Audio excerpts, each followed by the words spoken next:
Okay, ready? Chronicles of Narnia. We're in the Voyage of the DawnTreader. See that? And this is the book's falling apart. The last chapter in the Voyage. And then we're on to the next book. Chapter 16, the very end of the world. Can you see that? Okay. Chapter 16, the very end of the world. Remember that they just found out that the water was fresh or sweet, and it helped them to be able to endure the light. And anyway, the chapter 16, the very end of the world. Repetit was the only person on board beside Drinian and the two Pevensies who had noticed the sea people. He had dived in at once when he saw the Sea King shaking a spear, for he regarded this as a sort of threat or challenge, and wanted to have the matter out there and then. The excitement of his discovering that the water was now fresh had distracted his attention, and before he remembered the sea people again, Lucy and Drenian had taken him aside and warned him not to mention what he had seen. As things turned out, they hardly need have bothered, for by this time the Dawn-Treader was gliding over a part of the sea which seemed to be uninhabited. No one except Lucy saw anything more of the people, and even she had only one short glimpse. All morning on the following day they sailed on fairly shallow water, and the bottom was weedy. Just before midday, Lucy saw a large shoal of fishes grazing on the weed. They were all eating steadily and all moving in the same direction. Just like a flock of sheep, thought Lucy. Suddenly, she saw a little sea girl of about her own age in the middle of them, a quiet, lonely-looking girl with a sort of crook in her hand. Lucy felt sure that this girl must be a shepherdess, or perhaps a fish herder, and that the shoal was really a flock or at pasture. Both the fishes and the girl were quite close to the surface, and just as the girl, gliding in the shallow water, and Lucy, leaning over the bulwark, came opposite to one another, the girl looked up and stared straight into Lucy's face. Neither could speak for the other hand, or to the other, and in a moment the sea girl dropped astern. But Lucy will never forget her face. It did not look frightened or angry like those of the other sea people. Lucy had liked that girl and felt certain the girl had liked her. In that one moment they had somehow become friends. There does not seem to be much chance of their meeting again in that world or any other, but if they ever do, they will rush together with their hands held out. After that, for many days, without wind in her shrouds or foam at her bows across a waveless sea, the Dawn-Treader glided smoothly east. Every day and every hour, the light became more brilliant, and still they could bear it. No one ate or slept, and no one wanted to, but they drew buckets of dazzling water from the sea, stronger than wine and somehow wetter, more liquid than ordinary water, and pledged one another silently in deep draughts of it. And one or two of the sailors who had been oldish men when the voyage began now grew younger every day. Everyone on board was filled with joy and excitement, but not an excitement that made one talk. The further they sailed, the less they spoke, and then, almost in a whisper, the stillness of that last sea lay hold of them. "My lord," said Caspian to Drinian one day, "what do you see ahead?" "Sire," said Drinian, "I see whiteness, all along the horizon, from north to south, as far as any eyes can reach." "That is what I see too," said Caspian, "and I cannot imagine what it is." "If we were in higher latitudes, your majesty," said Drenian, "I would say it was ice. But it can't be that, not here. All the same, we'd better get men to the oars and hold the ship back against the current. Whatever the stuff is, we don't want to crash into it at this speed." They did as Drenian said, and so continued to go slower and slower. The whiteness did not get any less mysterious as they approached it. If it was land, it must be a very strange land, for it seemed just as smooth as the water and on the same level with it. When they got very close to it, Drenian put the helm hard and turned the DawnTreader south so that she was broadside on to the current, and rowed a little way southward along the edge of the whiteness. In so doing, they accidentally made the important discovery that the current was actually only about 40 feet wide, and the rest of the sea still as a pond. This was good news for the crew, who had already begun to think about the return journey to Ramadew's land, rowing against stream all the way, and that would be pretty poor sport. It also explained why the shepherd girl had dropped so quickly astern. She was not in the current. If she had been, she would have been moving east at the same speed as the ship. And still, no one could make out what the white stuff was. Then the boat was lowered and it put off to investigate. Those who remained on the DawnTreader could see that the boat pushed right in the midst of the whiteness. Then they could hear the voices of the party in the boat, clear across the still water, talking in a shrill and surprised way.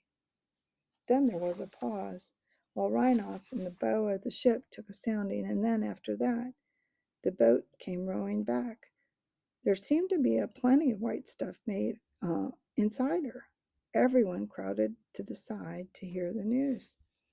"Lilies, your majesty," shouted Rhinoff, standing in the bow. "What did you say?" asked the Caspian. "Blooming lilies, your majesty," said Rhinoff, "same as in a pool or in a garden at home." "Look," said Lucy, who was in the stern of the boat. She held up her wet arms full of white petals and broad, flat leaves. "What's the depth, Rhinoff?" asked Drenian. "That's the funny thing, Captain," said Rhinoff. "It's still deep, 3.5 fathoms, clear." "They can't be real lilies, not what we call lilies," said Eustace. Probably they were not, but they were very like them. And when, after some consultation, the DawnTreader turned back into the current and began to glide eastward through the Lily Lake or the Silver Sea, they tried both names, but it was the Silver Sea that stuck and is now on Caspian's map. The strangest part of their travels began. Very soon the open sea which they were leaving was only a thin rim of blue on the western horizon. Whiteness, shot with the faintest color of gold, spread round them on every side, except just astern where their passage had thrust the lilies apart and left an open lane of water that shone like dark green glass. To look at, this last sea was very much like the Arctic, and if their eyes had not by now grown as strong as eagles, the sun on all that whiteness, especially at early morning when the sun was hugest, it would have been unbearable. And every evening the same whiteness made the daylight last longer. There seemed to be no end to the lilies. Day after day, from all those miles and miles and leagues of flowers, arose a smell which Lucy found very hard to describe. Sweet, yes, but not all sleepy or overpowering. A fresh, wild, lonely smell that seemed to get into your brain and make you feel that you could go up a mountain at a run or wrestle with an elephant. She and Caspian said to one another, "I feel that I can't stand much more of this, yet I don't want it to stop." They took soundings very often, but it was only several days later that the water became shallower. After that it went on getting shallower. There came a day when they had to row out of the current and feel their way forward at a snail's pace rowing, and soon it was very clear that the DawnTreader could sail no further east. Indeed, it was only by very clever handling that they saved her from grounding. "Lower the boat," cried Caspian, "and then call the men aft. I must speak to them." "What's he going to do?" whispered Eustace to Edmund. There's a queer look in his eyes. "I think we probably all look the same," said Edmund. They joined Caspian on the poop, and soon all the men were crowded together at the front of the ladder to hear the king's speech. "Friends," said Caspian, "we have now fulfilled the quest on which you embarked. The 7 lords are all accounted for, and as Sir Reepicheep has sworn never to return, When you reach Ramandu's land, you will doubtless find the lords Revilian, Argos, Mavramorn awake. To you, my lord Drinian, I entrust this ship, bidding you sail to Narnia with all speed you may, and above all, not to land on the island of Deathwater, and instruct my regent, the dwarf Trumpkin, to give all those, my shipmates, the rewards I promised them. They have earned well. And if I come not again, it is my will that the regent and Master Cornelius and Truffle Hunter the Badger and the Lord Drinian choose the King of Narnia with this consensus, with the consent. But sire, interrupted Drinian, are you abdicating? I'm going with Reepicheep to see the world's end, said Caspian. A low murmur of dismay ran through the sailors. We will take the boat, said Caspian. You will have no need of it in these gentle seas, and you must build a new one in Ramadu's island. And now, Caspian, said Edmund suddenly and sternly, you can't do this. Most certainly, said Reepicheep. His Majesty cannot. No, indeed, said Drenian. Can't, said Caspian sharply, looking for a moment, not unlike his uncle Miraz. Begging your Majesty's pardon, said Rhinoff from the deck below, but if one of us did the same, it would be called deserting. You presume too much on your long service, Rhinoff, said the Caspian. No, sire, he's perfectly right, said Drenian. By the mane of Aslan, said Caspian, I had thought you were all my subjects here, not my schoolmasters. I'm not, said Edmund, and I say you cannot do this. Can't again, said Caspian. What do you mean? If it please your Majesty, we mean shall not, said Reepicheep with a very low bow. You are the King of Narnia. You break faith with all your subjects, and especially Trumpkin, if you do not return. You shall not please yourself with adventures as if you were a private person. And if your Majesty will not hear reason, it will be the truest loyalty of every man on board to follow me in disarming and binding you till you come to your senses. Quite right, said Edmund, like they did with Ulysses when he wanted to go near the sirens. Caspian's hand had gone to his sword hilt when Lucy said, and you've almost promised Ramadu's daughter to go back. Caspian paused.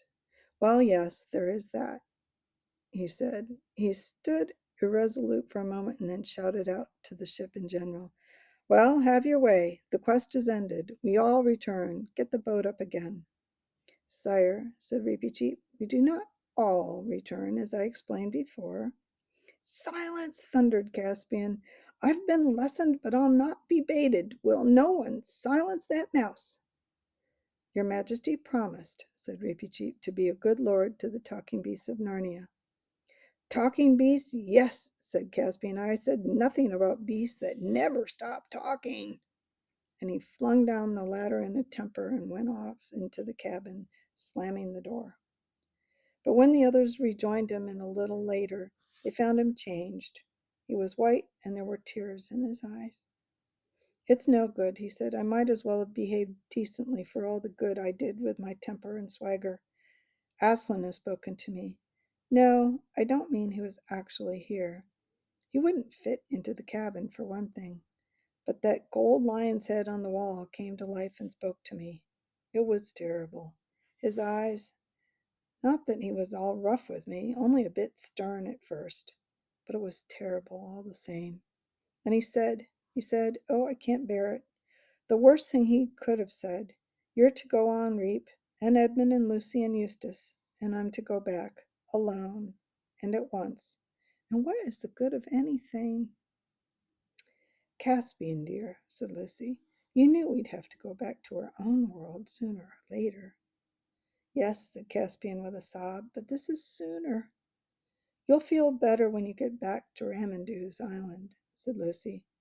He cheered up a little later on, but it was a grievous parting on both sides, and I will not dwell on it.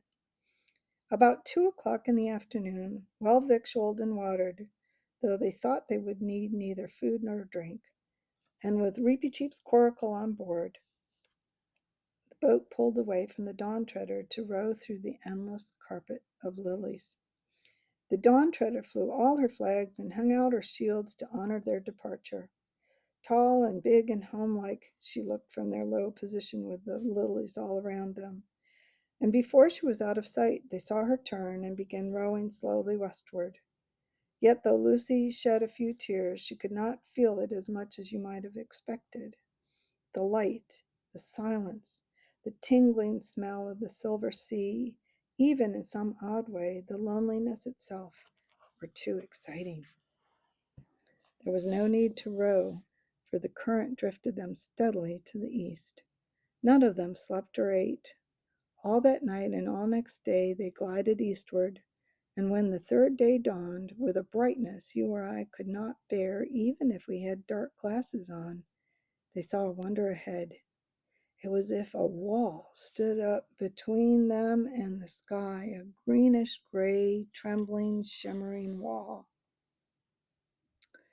Then up came the sun, and at its first rising they saw it through the wall and turned it into wonderful rainbow colors.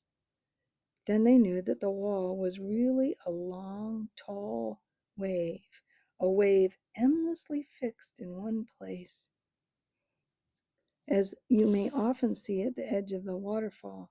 It seemed to be about 30 feet high, and the current was gliding them swiftly towards it. You might have supposed they would have thought of their danger. They didn't. I don't think anyone could have in their position, for now they saw something not only behind the wave, but behind the sun.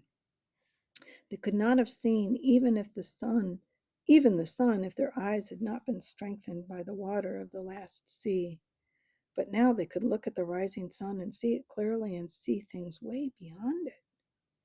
What they saw, eastward, beyond the sun, was a range of mountains. It was so high that either they never saw the top of it or they forgot it. None of them remember seeing any sky in that direction. And the mountains must really have been outside the world, for any mountains even a quarter of a 20th of that height ought to have had ice and snow on them. But these were warm and green and full of forests and waterfalls, however high you looked. And suddenly there came a breeze from the east, tossing the top of the waves into foamy shapes and ruffling the smooth water all around them. It lasted only a second or so, but what it brought them in that second, none of those three children will ever forget. It brought both a smell and a sound, a musical sound. Edmund and Eustace would never talk about it afterwards. Lucy could only say, "It would break your heart." "Why?" said I. Was it sad?" "Sad? No," said Lucy. No one in that boat doubted that they were seeing beyond the end of the world and into Aslan's country. At that moment, with a crunch, the boat ran aground. The water was too shallow now for it. "This," said Reepicheep, "is where I go on alone." They did not even try to stop him, for everything now felt as if it had been fated or it had happened before. They helped him to lower his little coracle. Then he took off his sword. "I shall need it no more," he said, and flung it as far away as he could across the lilied sea. Where it fell, it stood upright with the hilt above the surface. Then he bade them good-bye, trying to be sad for their sakes, but he was quivering with happiness. Lucy, for the first and last time, did what she had always wanted to do, taking him in her arms and caressing him.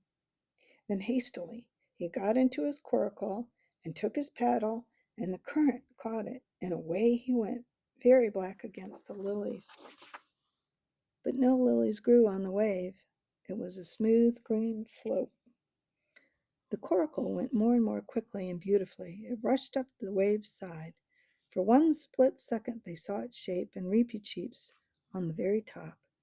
Then it vanished, and since that moment no one can truly claim to have seen Reepicheep the mouse. But my belief is that he came to Aslan's country and is alive there to this day. As the sun rose, the sight of those mountains outside the world faded away. The wave remained, but there was only blue sky behind it. The children got out of the boat and waited. not toward the wave, but southward, with a wall of water on their left. They could not have told you why they did this. It was their fate. And though they had felt and been very grown up on the DawnTreader, they now felt just the opposite and held hands as they waded through the lilies. They never felt tired. The sand, let's see now.